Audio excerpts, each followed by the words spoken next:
Hello everyone, আমি doctor Rani, consultant astrologer. 14th March 2025 lunar eclipse, চন্দ্রগ্রহণ, and এর ইফেক্টটা 13th of March 2025 late night থেকে স্টার্ট হয়ে যাচ্ছে। ব্লাড মুনটা তো আমাদের ইন্ডিয়া থেকে ভিজিবল নয়। কিছু country, north and south America, east Asia, parts of Europe, regions of Australia and Africa chance পাবে দেখার। আমরা না হয় টিভি বা ফোনেই দেখে নেব।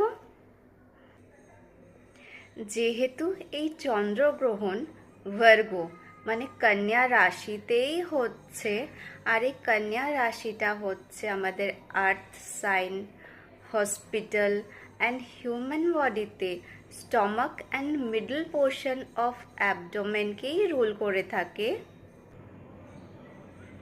সো ওভারঅল বলছি, stomach related disease and disorder, stomach পেনের চান্স বাড়বে।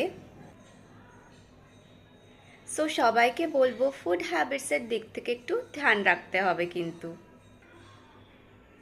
For any reason chances of hospitalisation বাড়তে পারে বা হসপিটাল রিলেটেড নিউজ হাইলাইটেড হতে পারে। এই এক্লিপসের জন্য সব মুন সাইনের ওপর কিছু এফেক্ট তো পড়েই থাকে, অ্যান্ড যে বিষয়গুলো ধ্যান রাখলে সামনের দিনগুলো একটু ভালোভাবেই কাটিয়ে দেওয়া যেতে পারে, চলো একটু চট করে জেনে নিই। মেষ রাশি, family and finance related stress দেখা যাচ্ছে, সো এই দিকটা একটু ধ্যান রাখতে বলবো। মিথুন রাশির ওয়ার্কলোডের জন্য ফ্রি টাইম কমে যাওয়ার চান্সেস দেখাচ্ছে, সো একটু পেশেন্স দিয়ে কাজ করতে হবে। সিংহ রাশি আর সাথে কুম্ভ রাশির সেলফ ইম্পোজ আইসোলেশনের মতন কিন্তু একটা সিচুয়েশন দেখাচ্ছে, সো এই দিকটা থেকে একটু সাবধানতা মেনটেন করতে হবে।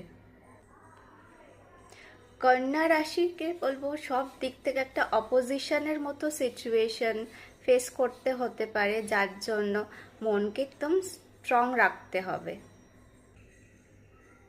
আত্মবিশ্বাস হারালে কিন্তু চলবে না, একটু ধ্যান রাখতে হবে। বৃশ্চিক রাশির লাভড